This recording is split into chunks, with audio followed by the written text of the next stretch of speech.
grayish antelope with very long horns, so that is called a gemsbok or oryx gazelle. So an oryx gazelle can survive up to 1 year without drinking any water, and they can rely on the moisture of the plants and grasses that they eat.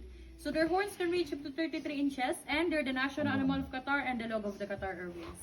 Okay, so those other grayish antelope with bended horns that are called wildebeest. So they're one of the largest antelopes, and the male wildebeest has thicker horns compared to the female. So once a year, they migrate into new places in search of fresh grasses, millions of them, and that is called the Great Migration. And if you're familiar with the movie Lion King, they're the one who accidentally killed King Mufasa during the stampede. So again, those are wildebeest, that is a gemsbok or oryx gazelle. Oryx. Pasabot na. Surag mga pangalan eh.